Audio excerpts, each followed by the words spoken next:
pues como les decía Duri, pues esta es una masterclass y la idea de las máster es precisamente hacer como un acercamiento a un tema en específico o como acercamientos a temas en específico pues para que sea una abreboca, ¿no? Una especie de abreboca que los deje a ustedes pues interesados en buscar información, por supuesto, basado en el contenido que nosotros les estamos brindando.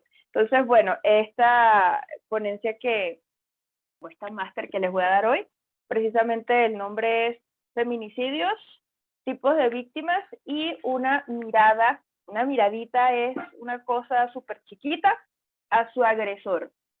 Lo primero que les voy a decir es, no vamos a hablar aquí de trastornos, ¿ok? Porque un grave error que se comete al momento de hablar de feminicidios, y lo hice, como decimos en Venezuela, lo hice por conchita de mango, es decir, como para ver quién se resbalaba, ¿no? ¿Por qué? Porque cuando puse en el título y tipos de víctimas y una mirada a su agresor, pues se entendió como, bueno, vamos a hablar de las mujeres que son dependientes, lo hice como prueba. Vas a hablar del trastorno dependiente de personalidad, vas a hablar de las mujeres sumisas. Entonces, por lo general, se asocia entonces que cuando una mujer es asesinada por su condición de ser mujer, es porque viene estando en una relación en una relación disfuncional o como la llaman hoy en día tóxica, con alguna pareja, ¿no? Entonces, este es un grave error, de hecho, convierte el feminicidio en un cliché, porque no solamente se trata de eso. Entonces, cuando hablamos de tipo de víctimas, ya ustedes van a ver a qué me voy a referir, y cuando hablamos de una mirada al agresor, también lo vamos a hacer diferente, porque el enfoque que por lo general yo le doy es, el enfoque no que le doy, el enfoque por lo general de mis clases tiene que ver con lo que sé, que es la psicopatología y es la psicología. Entonces, en este caso no me voy a referir mucho a eso porque me parece que hay otras variantes mucho más importantes también que abordar que no corresponden necesariamente a una patología, ¿ok? Entonces, voy a empezar, ¿no? ¿Por qué vamos a hablar de feminicidio o femicidio, como dicen en algunos países? Y ahorita les voy a explicar un poquito la diferencia también terminológica, ¿no? Hablamos de feminicidio y a mí me da mucha risa porque me da risa y rabia, ¿no? Porque las redes sociales son una ventana para uno discutir, para uno debatir. Y la verdad es que yo hoy subí una historia de la portada de lo que es esta clase y algunas personas que asocian feminicidio a feminismo y el feminismo lo asocian a es que son feminazis, entonces empezaron a criticarme y empezaron a decir justamente lo que siempre se repite, como si a los hombres no los mataran, ¿no? Como si a los hombres no los asesinaran. A ver, sí, ¿ok? A los hombres también los matan, pero fíjense que en estadísticas resulta que los hombres matan más a mujeres que mujeres a hombres. Y a pesar de que los hombres tal vez mueren más, ¿ok? O son más asesinados, no son asesinados por mujeres. En el caso estadísticamente y con porcentajes, ¿no? Considerable, las mujeres tienen un alto índice de ser asesinadas por hombres, no así hombres por mujeres. Por eso entonces tantas activistas lucharon por darle un nombre distinto que no fuese homicidio de mujeres, que era como antes se encontraba en la literatura. Entonces, ¿por qué feminicidio? ¿Por qué hablar de esto? Bueno, primero que nada porque el feminicidio le da un lugar desde la palabra a un fenómeno que sucede y que antes, como no se nombraba, pues no se abordaba y no se estandarizaba su sentencia, ¿no? Entonces, el feminicidio pone énfasis en por qué son asesinadas las mujeres. ¿Por qué? ¿Ok? Lo segundo de por qué hablamos de feminicidio específicamente y no de homicidio de mujeres es porque no se busca si las mujeres o los hombres mueren más. Se busca saber por qué la mujer, por tener una condición específica, es asesinada por encima de la media de los hombres, ¿ok? Y la tercera característica de que la función de nosotros vaya, yo no soy una activista, ¿no? Pero la función de poder nombrarlo es porque las mujeres, lamentablemente, tienen condiciones específicas, en este caso, que las hacen mucho más vulnerables a que un hombre entonces acabe con su vida, ¿no? A ver, dice, en general se entiende que el femicidio es el asesinato intencional de una mujer por el hecho de ser mujer, pero las definiciones más amplias abarcan todo el asesinato de una niña o mujer.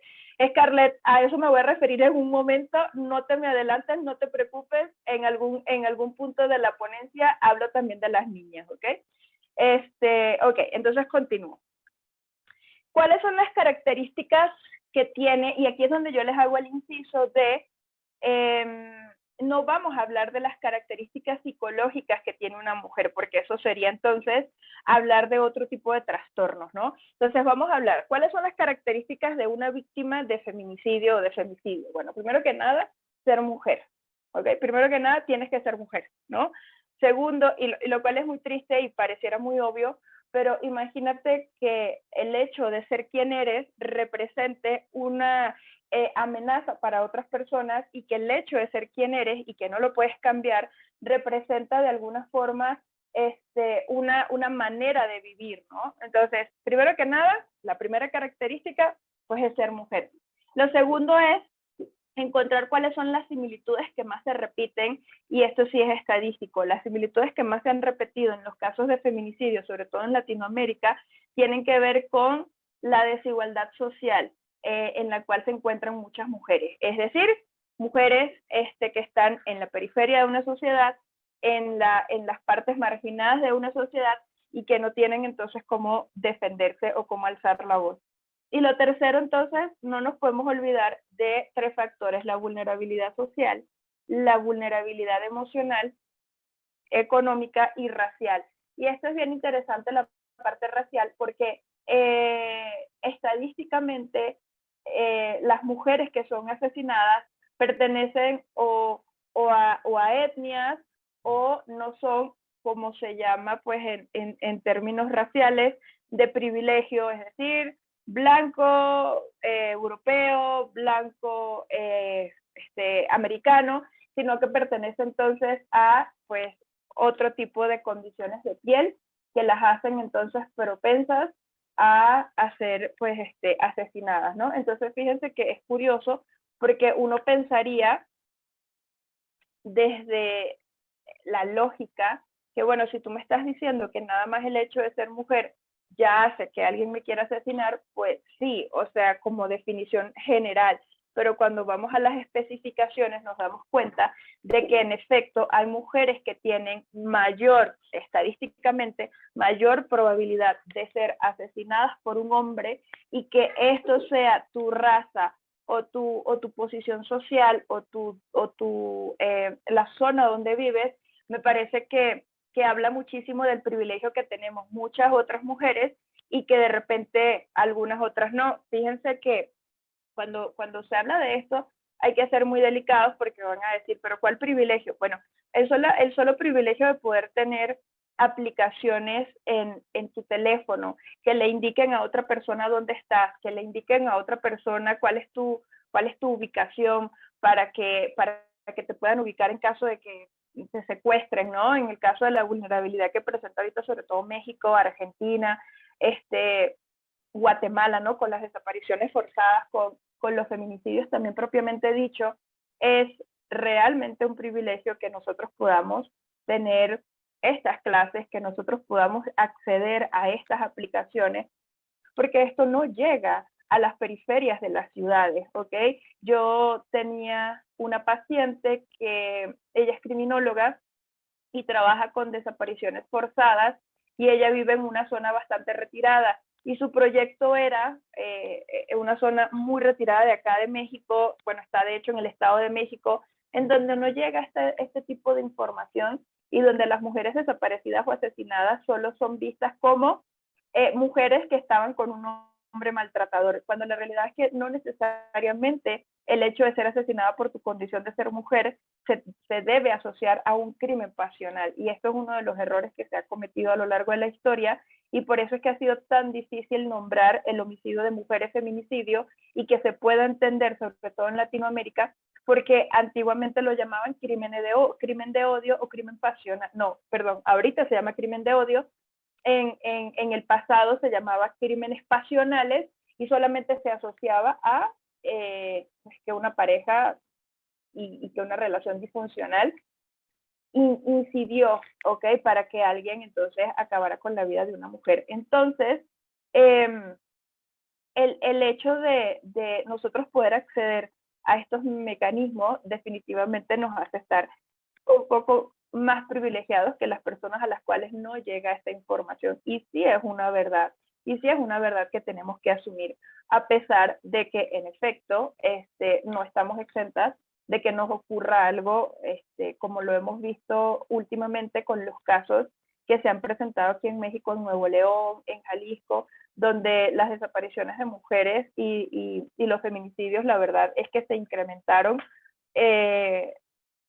por sobre los últimos 5 años, y que hasta ahora no tiene una explicación, ¿no? Hasta ahora es, pues, a ver qué pasó, ¿no? El caso de las chicas de Nuevo León, el caso de la chica de Jalisco, es como, pues, se está viendo. El caso también de Perú, que intentaron secuestrar a una chica, el caso de las aplicaciones de los taxis, o sea, ahorita se está visibilizando mucho más. Sin embargo, definitivamente es un privilegio que nosotros podamos estar un poco más informados y a partir de allí entonces podamos estar mucho más pues protegiéndonos, ¿no? Entonces, cuando hablamos de los conceptos nos tenemos que referir a que históricamente hubo dos autoras, Diana Russell y Jill Redford, que fueron las pioneras en nombrar el delito, ¿no? Ellas con un libro que se llamaba, bueno, a ver, voy a tratar de decirlo en inglés, pero era algo así como los fenómenos del femicidio, era femicide, fenómenos, ¿no? Hicieron una valoración más o menos de 10 casos de diferentes partes del mundo, en donde ellas hablaban de que les llamaba mucho la atención cómo estas mujeres, y casos de Australia, casos de Japón, casos de la India, habían sido asesinadas, pero no así los hombres. Entonces ellas hicieron este estudio y digamos que fueron las primeras personas que le dieron un nombre al hecho de asesinar a mujeres por ser mujeres, ¿no? El concepto entonces vino ligado a, ellas eran anarquistas, entonces ellas dieron varios conceptos que hasta la fecha se siguen usando. Entonces ella decía, el femicidio es el crimen más violento que se puede cometer hacia una mujer, y el cual es quitarle violentamente su vida, ¿no? Luego ellas siguen avanzando y dicen, son crímenes misóginos, y al final ellas se refieren al femicidio como los crímenes de odio específicamente hacia las mujeres. Estos conceptos siguen en vigencia, ¿ok? Ahora, ¿cuándo se da, digamos, como la partición, ¿no? La partición se da en viene una autora mexicana que fue diputada, que fue, tuvo y tiene mucho renombre aquí en el país y tiene mucho reconocimiento a nivel internacional. Se llama, ya les digo el nombre, se llama Marcela Lagarde. Marcela Lagarde empezó a hablar entonces, ella empieza a estudiar el fenómeno de Ciudad Juárez, ya les voy a hablar del fenómeno de Ciudad Juárez, y entonces resulta que en Ciudad Juárez le dicen, oye, necesitamos que alguien venga y explique por qué aquí en Ciudad Juárez están matando a las mujeres, ¿no? Entonces ella pues dice, ¿yo qué voy a saber, no? Ella es socióloga, antropóloga, pero pues ella dice, ¿yo qué voy a saber de por qué matan a las mujeres? O sea, no tengo ni idea. Allí ella cuenta que empieza a leer este libro de femicidio y dice, no puede ser. Entonces sí está nombrado, es decir, alguien nombró este fenómeno, ¿no? Al nombrarlo ya se le da un sentido a la acción. Y resulta que cuando ella se da cuenta de que estos son los conceptos, es decir, el crimen más violento que se puede cometer contra una mujer, un crimen de odio, un homicidio misógino, ella dice, pero es que no solamente es eso, Tal vez eso será en otros países, pero al menos aquí en México, que es donde le estaban a ella pidiendo la aplicabilidad del concepto, al menos aquí en México confluyen otros factores, ¿no? Y entonces ella empieza a analizar el libro y dice, bueno, vamos a ver cómo yo puedo meter esto en la explicación que le piden de Ciudad Juárez. Entonces, vamos entonces con Ciudad Juárez, ¿no? Ciudad Juárez es un estado, es una ciudad de acá de México que tiene frontera es fronteriza con Estados Unidos, ¿no? Y desde 1992 hasta más o menos el 2012 se computó el mayor número de mujeres asesinadas en Latinoamérica, ¿no? Entonces, ¿qué pasa? No es que no hubiese habido feminicidios antes de Ciudad Juárez, pero fue a partir de la situación de Ciudad Juárez cuando se empieza a hablar de, oye, están matando a las mujeres solamente por ser mujeres.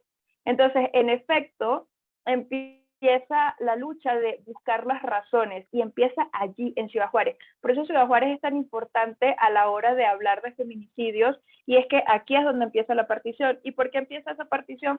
Porque a partir de las marchas que se dieron de todas las madres y de todas las mujeres que desde años venían sufriendo las desapariciones de sus familiares, empezaron a tener mucha más visibilidad y ahora sí los medios internacionales se interesaron en saber, oye, hay una ciudad en México donde parece que solo matan mujeres. Eso es un fenómeno social. Entonces, allí es cuando empieza a darle sentido a este término, ¿no? Entonces, las víctimas de Ciudad Juárez correspondían a mujeres jóvenes y jóvenes adultas entre los 12 y los 25 años. Las características que eran de escasos recursos, ¿ok?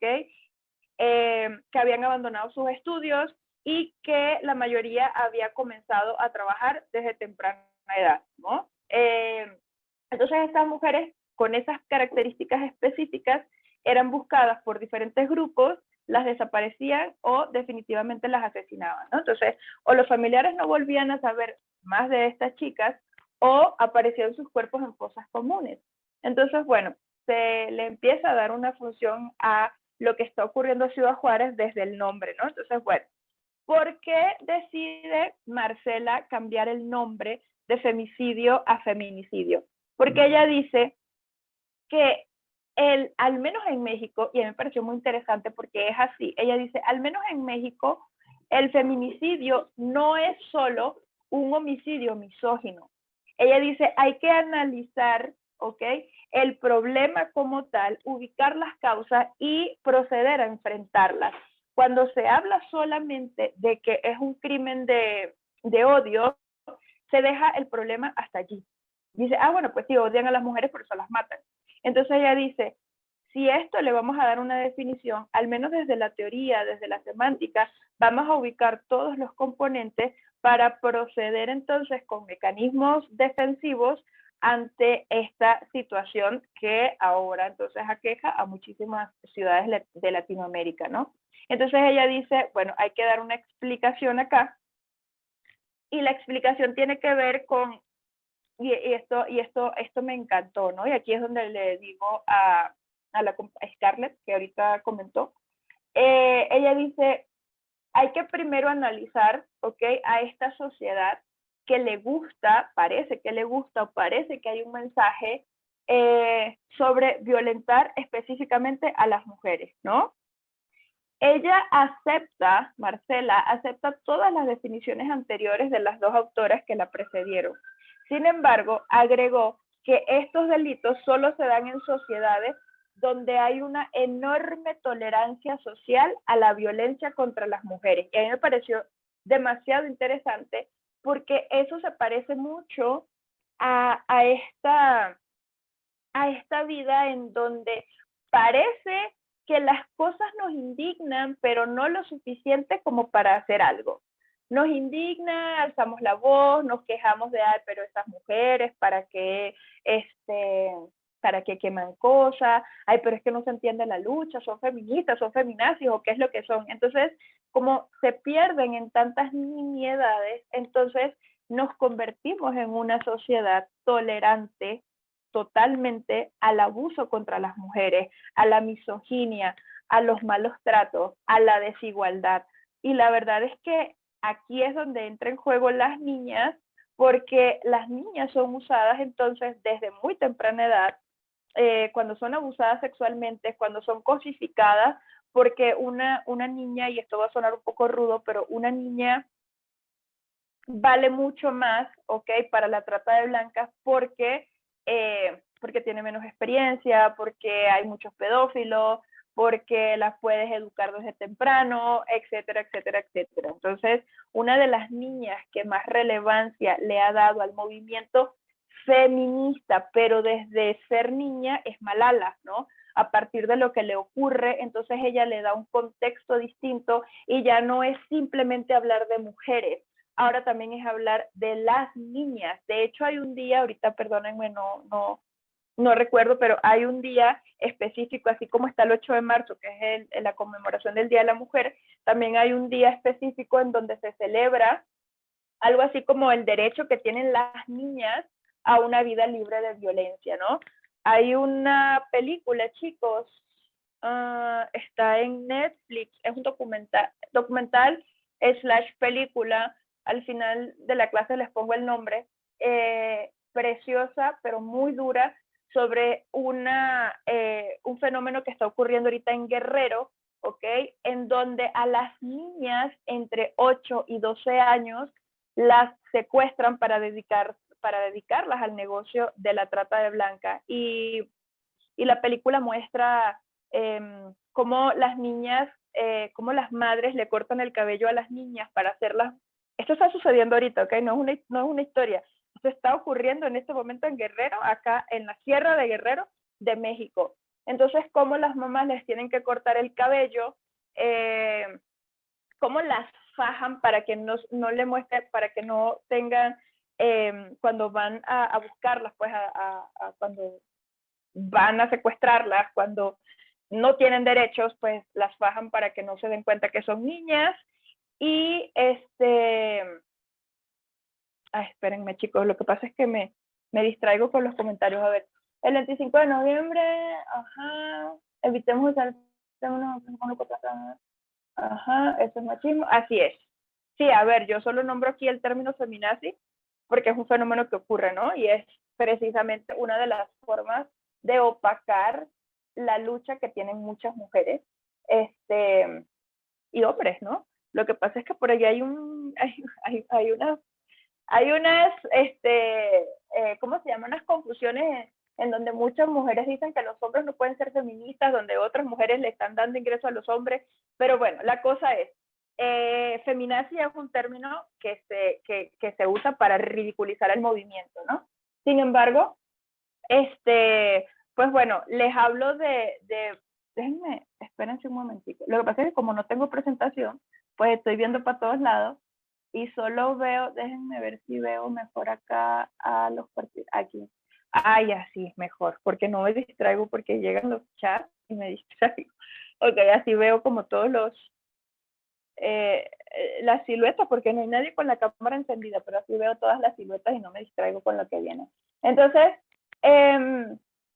este documental narra cómo ahorita, en estos momentos, en pleno 2022, las niñas están siendo secuestradas para ser ofrecidas pues, al narcotráfico, para ser ofrecidas a la trata de blanca, a las desapariciones forzadas, y es una realidad, y la verdad, perdónenme, a nivel de política, pues no sé qué se está llevando a cabo acá en México para erradicarlo, es una realidad, se muestra en el documental, pero parece que no hay suficientes mecanismos y medios para poder combatirlo. Recuerden que México es uno de los países en donde el narcoestado pues forma parte de la formación de valores, ¿no? Entonces, pues está un poco difícil, sinceramente, luchar por una parte sicariatos, por otra parte narcotráfico. Entonces, bueno, finalmente las niñas en estos momentos se están convirtiendo en las víctimas principales de algunas de las mafias que operan en México y que por eso ahora se les da también visibilizar. Ay, gracias Olivia, La Noche de Fuego, así se llama, es un documental,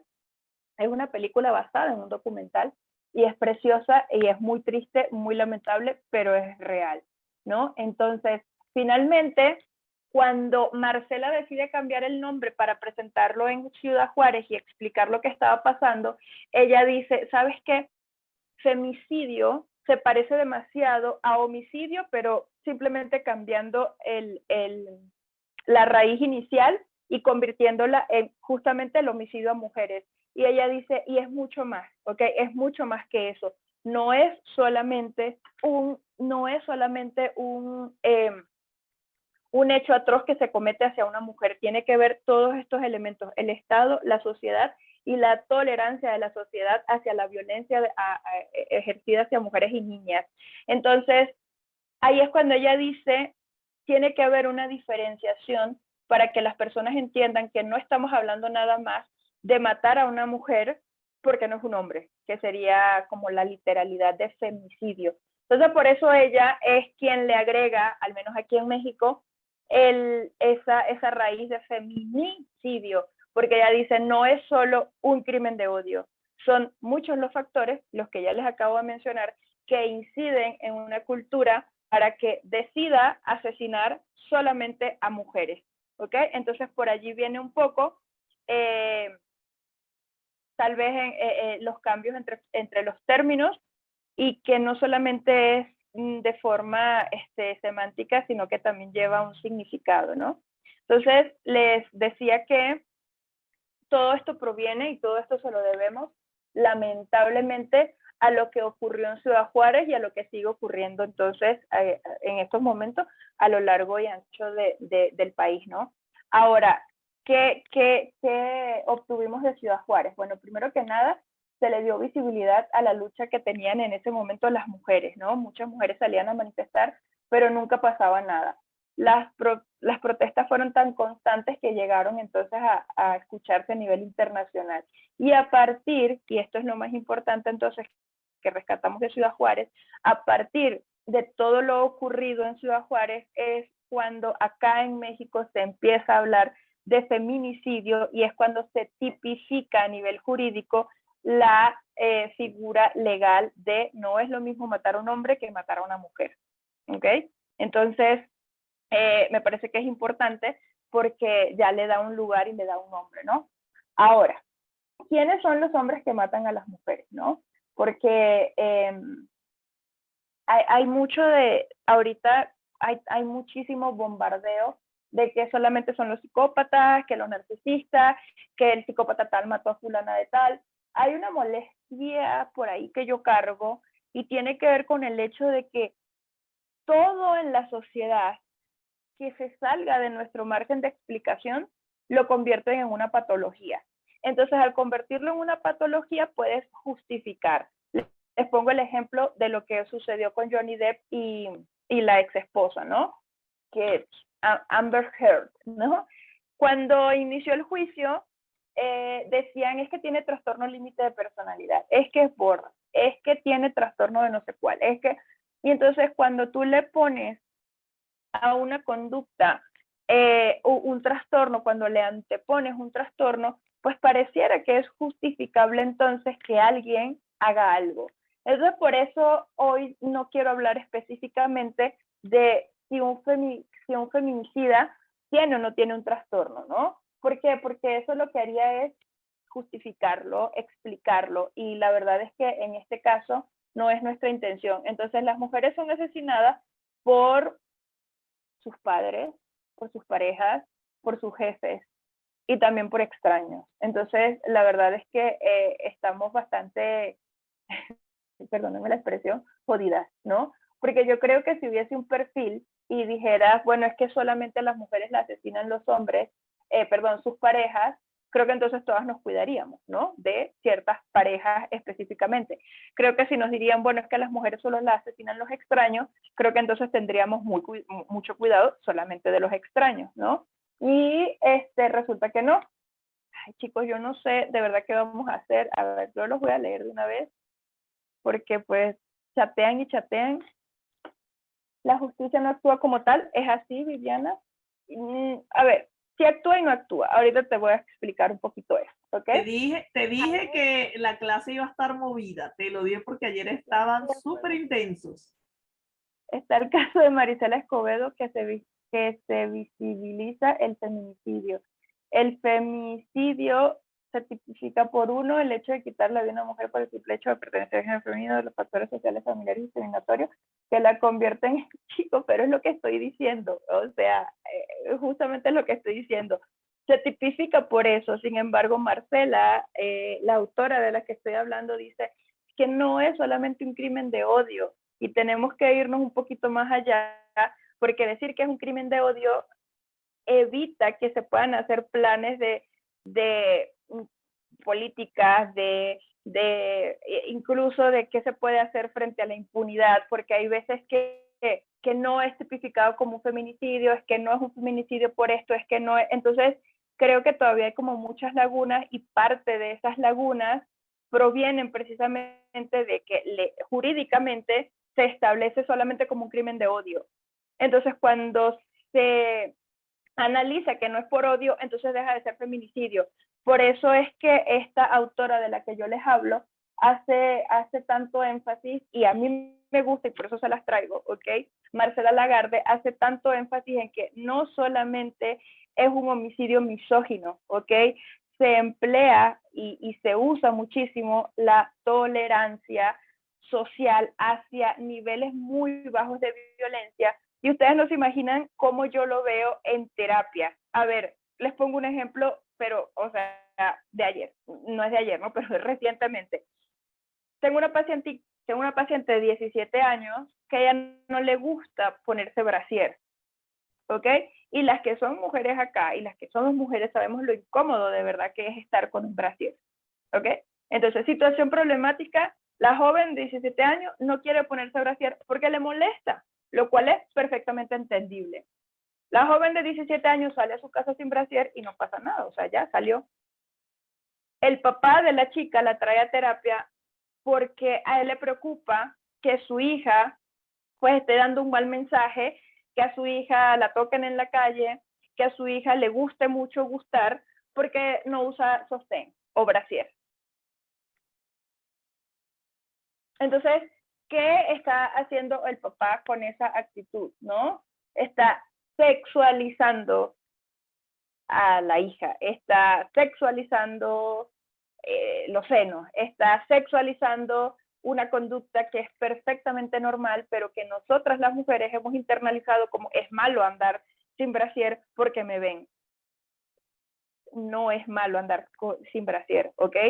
Lo que está mal es que la sociedad sea tan tolerante que yo tenga que ponerme un brasier para que no me ataquen, pero que aparte mi papá justifique que yo soy una coqueta porque no quiero usar brasier, es una forma de, miren, yo no quiero decir maltratar, pero es una forma de abusar la autonomía de una adolescente que no se quiere poner un brasier. Y desde esa pequeña acción muy machista, por cierto, se empieza a tolerar la violencia, porque entonces obviamente la niña no quiere molestar al papá, no quiere, se pone el brasier. Entonces es como tal vez educar que estamos en una sociedad, y es lo que yo hice con ella, educar que estamos en una sociedad irrespetuosa y que asuma las consecuencias de estar sin brasier.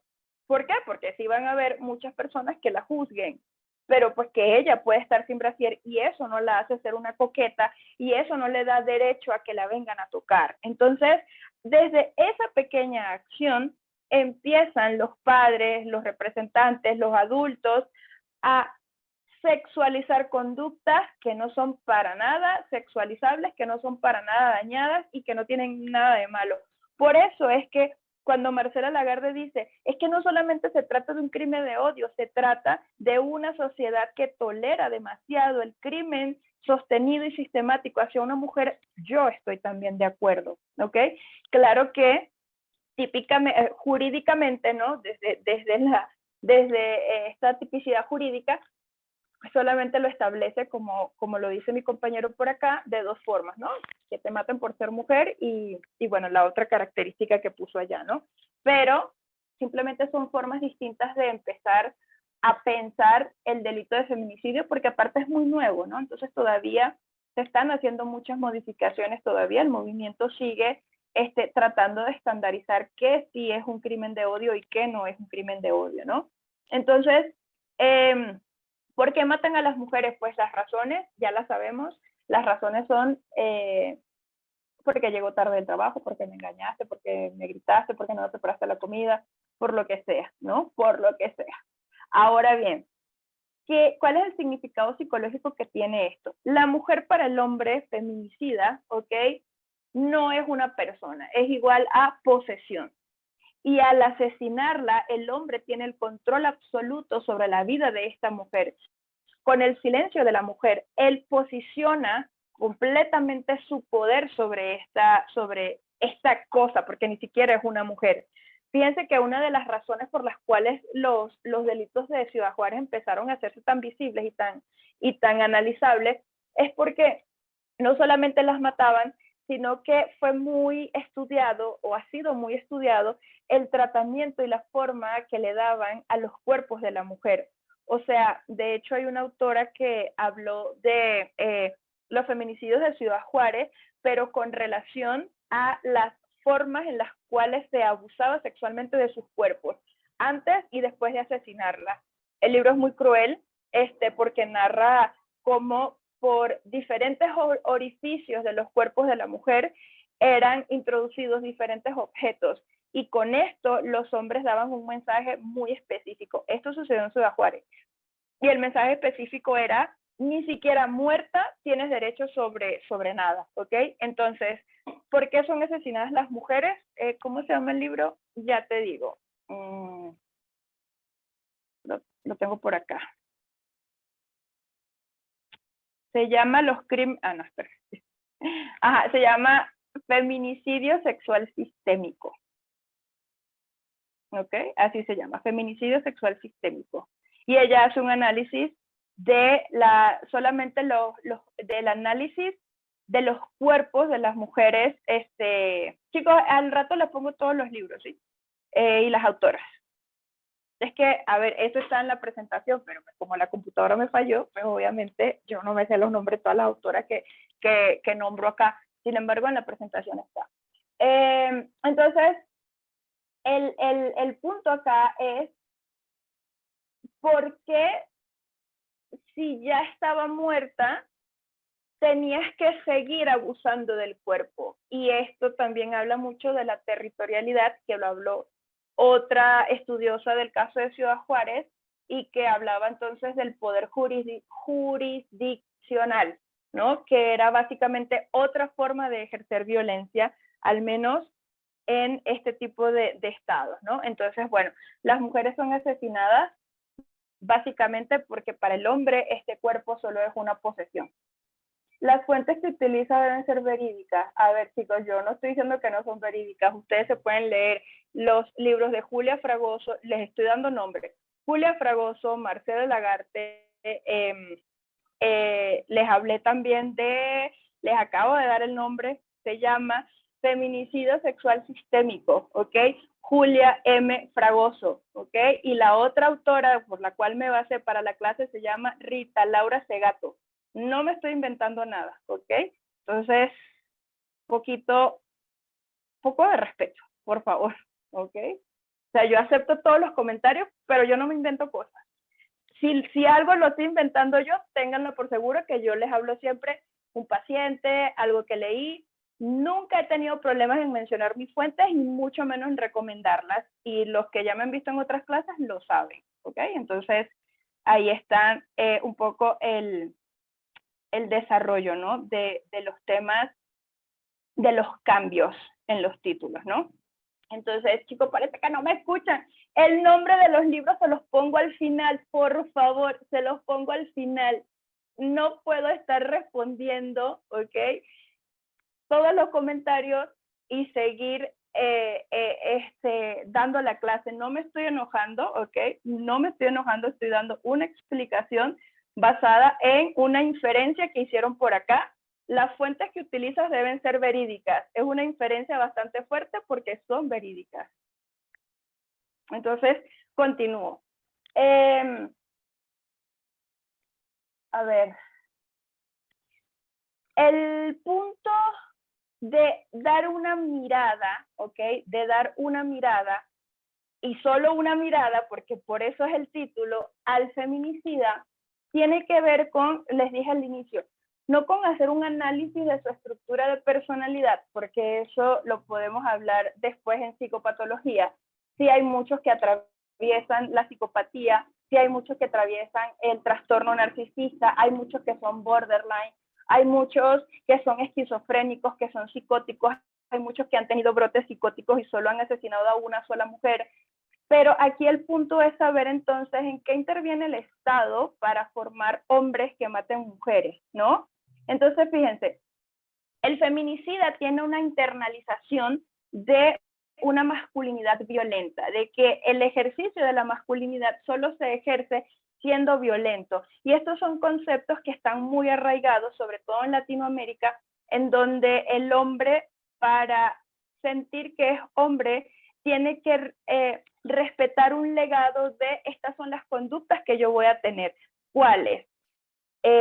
Misoginia, es decir, desvalorizar el trabajo de una mujer solo por ser mujer, ¿no? Es como de, ay, bueno, sí, es una gerente. Bueno, pero ¿qué se puede esperar, no? Una gerente es mujer. ¿Y qué se asocia con ser mujer? Ay, que somos sensibles, que se embarazan, que son débiles, que son solamente un par de tacones y ya, o que son gordas, o que son flacas, o que son guapas, o que son feas. Y allí es donde está entonces el abuso sistémico, ¿no? ¿Por qué? Porque empiezo a maltratar a una mujer simplemente por cómo luce, por cómo habla, o por este concepto histórico que tenemos las mujeres de ser muy sensibles. Entonces, cuando un hombre empieza a internalizar estos conceptos de masculinidad, se le hace mucho más sencillo acceder a formas llamadas hoy en día microviolencias sin que esto represente verdaderamente un problema, ¿no? Lo segundo sería hombres jóvenes, las características, ¿no? Del feminicida. Hombres jóvenes que al no tener un proyecto de vida, y fíjense que esto yo lo vi y en alguna clase lo he comentado, hace 2 años yo fui a dar una capacitación a Culiacán. Los que son de acá de México sabrán que el norte de México está relacionado muchísimo con el narcotráfico. Entonces, en Culiacán me tocó dar una capacitación y pues yo dije, bueno, me van a dar una, ya saben, ¿no? Voy a conocer el estado. Y resulta que todos los lugares a donde me llevaron para conocer Sinaloa y para conocer en la ciudad donde estaba, todos estaban ligados al narcotráfico. Es decir, me mostraron, aquí fue donde asesinaron al hijo del Chapo, aquí fue donde atraparon el Chapo, aquí fue donde Beltrán Leiva mató al del Chapo. Echaron todo el cuento de las bandas de narcotráfico y resulta que entonces yo le preguntaba a uno de los chicos, oye, pero aquí qué se les enseña a los niños. Y dice, es que sí se les enseña a estudiar, Sol, pero el problema es que los niños desde pequeños se van relacionando y se van vinculando con lo que hacen los narcos, ¿no? ¿Y qué es lo que hacen los narcos? Pues tener muchísimo dinero, tener mujeres guapísimas, y sí, mueren jóvenes porque lo saben o caen presos, pero ellos hacen imagínense un balance y dicen, vale la pena si voy a tener tanto poder. Entonces, una de las características que tienen los femicidas es que son jóvenes reclutados por bandas de narcotráfico o por bandas de sicariato. Hay otra película, otro documental, este sí es un documental, se llama Las caras del diablo, está en Netflix, es un documental hecho con historias de sicarios de Chiapas, que es otra zona de riesgo acá en México. Entonces, a ellos hay un sicario en específico que le preguntan cómo empezaste a ser sicario y lo reclutaron, aunque ustedes no lo crean, desde los 11 años. Y a los 11 años le mostraron como el carro que podía tener, la casa que podía tener, le dieron un arma, él lo cuenta en el documental, le dieron un arma y le dijeron, ok, dispara a quien quieras aquí en la Ciudad de México, dispara a quien quieras de los edificios que están acá. Y el niño agarró el arma y disparó a quien quiso. Entonces, allí es cuando dicen, oye, este niño tiene potencial, y ahí es cuando lo reclutan, ¿no? Ahí es cuando se los llevan. Entonces, esa es una de las características, ¿ok? el acercamiento de los jóvenes y de los niños sin proyecto de vida, sin proyecto de futuro, a la narcocultura o a la cultura del sicariato, es decir, al dinero fácil, ¿no? Y por supuesto la impunidad, ¿no? La impunidad que hasta ahora tienen los feminicidios, precisamente por lo que hablaba hace ratito, porque lamentablemente el Estado hizo que los feminicidios se relacionaran solamente a crímenes que se dan a nivel de pareja.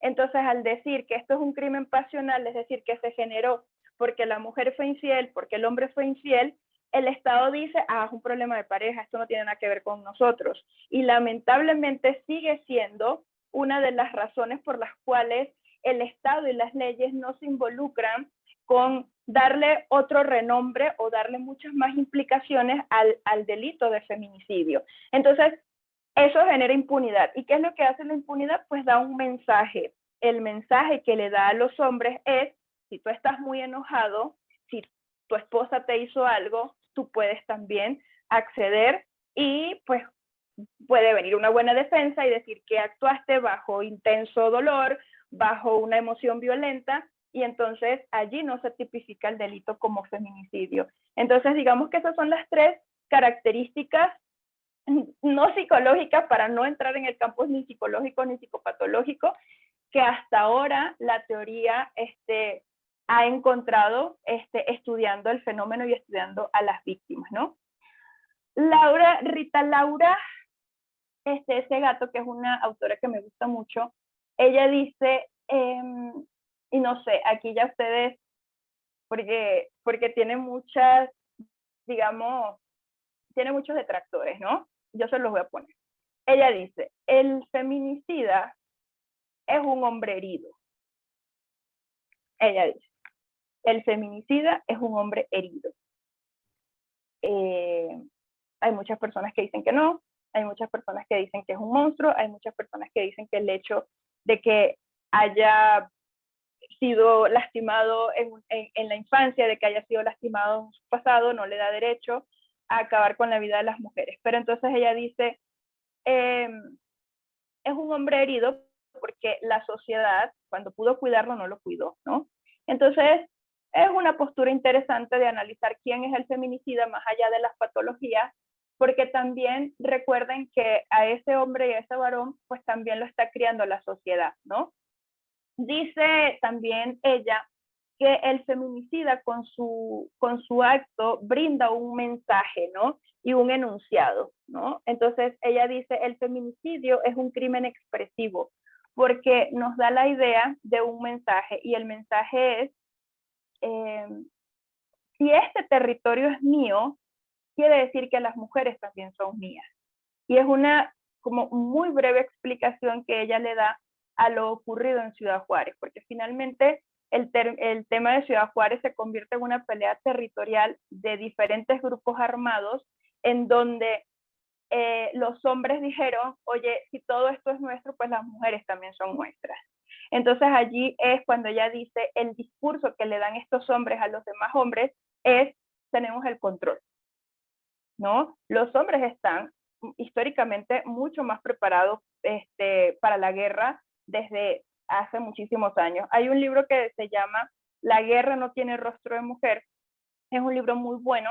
Es por una escritora rusa ganadora del premio Nobel, en donde ella se fue a hacer entrevistas particulares a las mujeres que fueron a la guerra.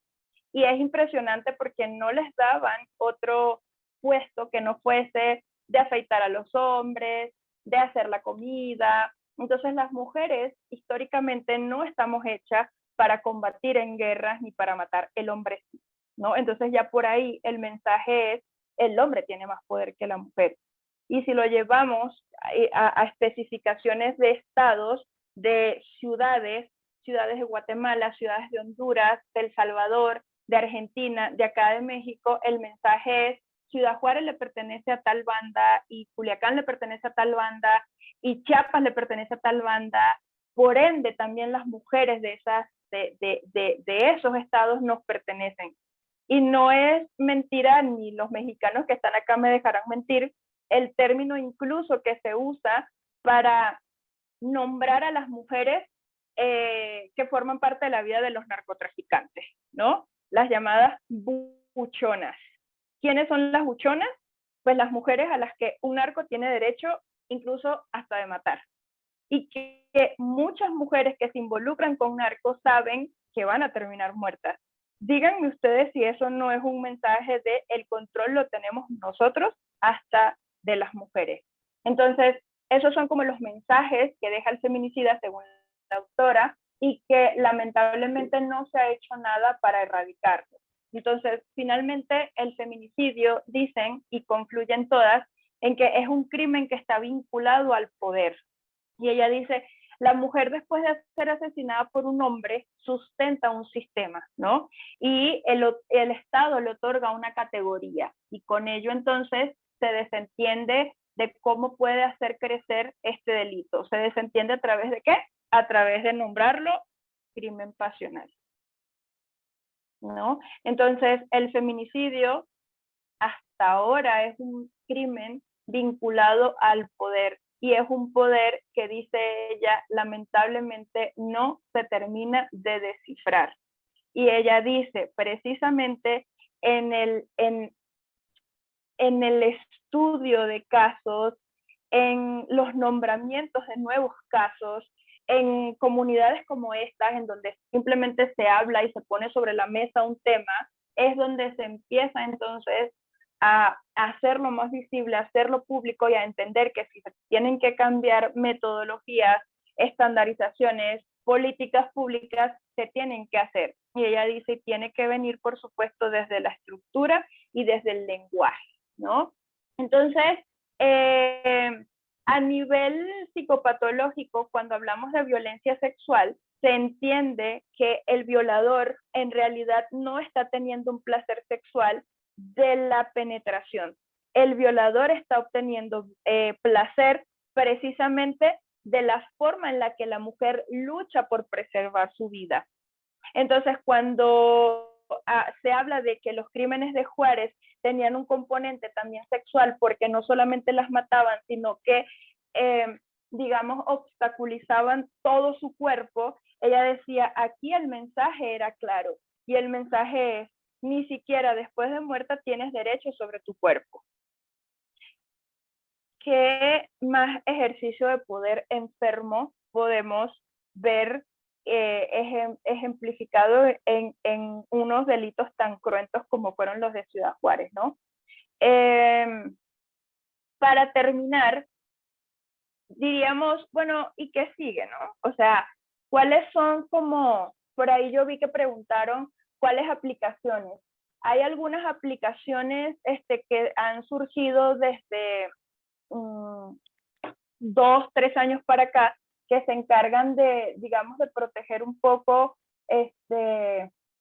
la vida de las mujeres a través de micrófonos que le puedas activar a tu teléfono y compartir con algún familiar en donde estás en tiempo directo. Hay una que se llama 360, si mal no recuerdo.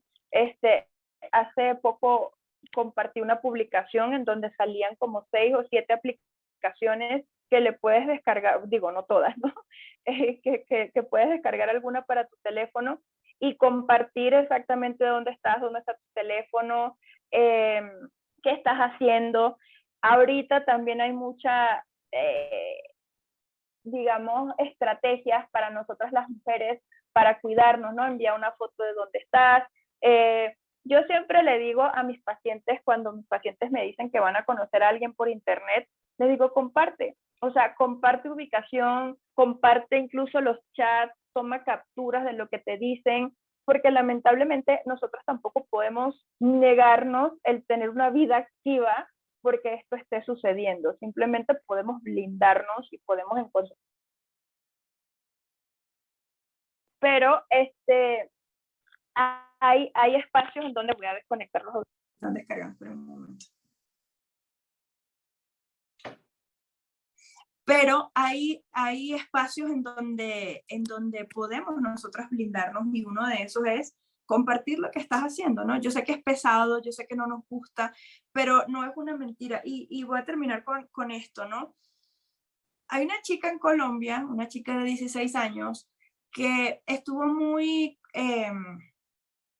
fue muy dinámica y fue muy activista con el caso de Devani Escobar acá en México. Y ella incluso lo posteó en sus redes sociales y dijo que fuerte lo que viven las mujeres en México, qué horror, y ya saben. Y resulta que unos 4 días después, esta chica de 16 años apenas sale de su casa a la escuela y ella siente que la están persiguiendo. Y entonces le escribe a su papá y le dice, papá, creo que me están persiguiendo. Esto acaba de suceder, ¿ok? Papá, creo que me están, yo imagino que lo vieron porque el caso también fue muy viralizado por las consecuencias, ¿no? Ella le dice, creo que me están persiguiendo. Y el papá le dice, bueno, camina rápido, ya yo salgo. Ella no tenía como 15 minutos de haber salido de su casa e iba a agarrar el transporte que la llevaba al colegio. Y ella alcanzó a tomarle una foto a la persona que la estaba persiguiendo. Fíjense cómo una niña, una adolescente entre 15 y 16 años, lamentablemente ya se tiene que cuidar porque sabe la sociedad en la que está. Entonces no solamente ella alertó a su papá, sino que alcanzó a tomarle una foto al hombre y se la envió al papá y le dijo, mira, este es el hombre que me está persiguiendo, sí me está persiguiendo. El papá le dijo, acelera el paso, ya yo salí, ya voy para allá, y en ese momento ya los mensajes no le llegaron a la niña. El papá siguió, fue al colegio, obviamente la niña nunca llegó al colegio. A los 3, 4 días se encuentra el cadáver de la niña violada y asesinada. Y por supuesto, como ella pudo decirle a su papá dónde fue y quién le tomó foto al que la venía persiguiendo, pues dieron muy rápido con el culpable.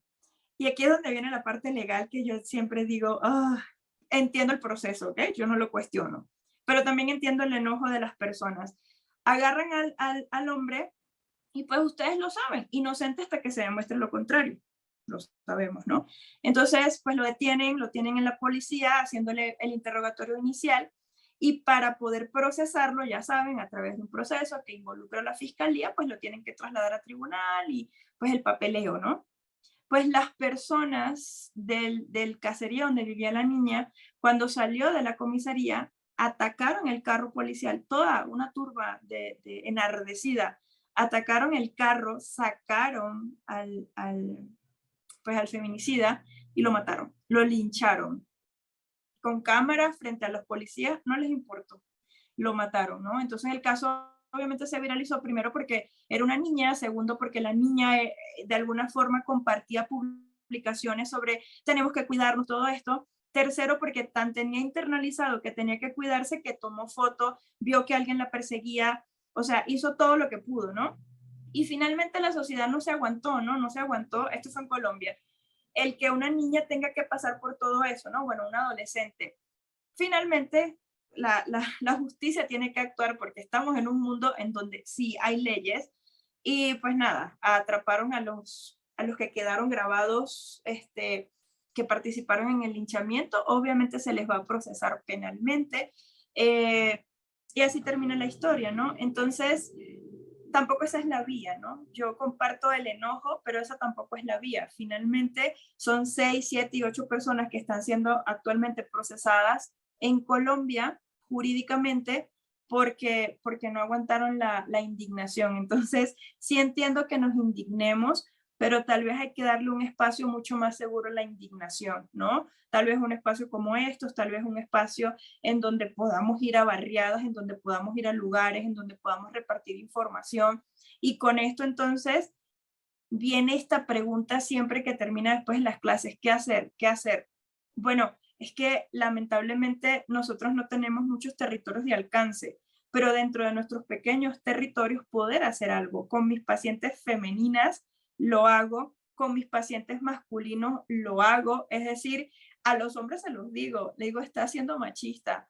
No, Sol, pero a ver, y se trata de construir conceptos, incluso a mi papá, ¿ok? Cuando mi papá me pasa alguna foto de, eh, mira cómo se vistió tu hermana, eso no estuvo, le digo, ¿por qué? ¿Por qué no se puede vestir así mi hermana? No, es que tú sabes, ella ya tiene 3 hijos. ¿Y qué pasa, papá? ¿Qué pasa que tenga 3 hijos? No se puede poner una falda corta porque tenga 3 hijos.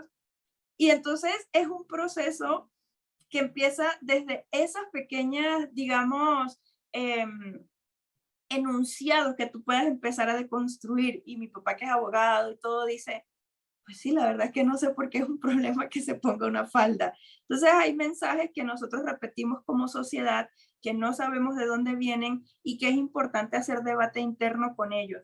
Digo, es un pequeño territorio, es chiquito, pero al menos podemos hacer algo, ¿no? Y dejar de consolidar y como dice Marcela Lagarde, dejar de ser tan tolerantes ante las injusticias y las microviolencias que ocurren diariamente en contra de las mujeres y de las niñas.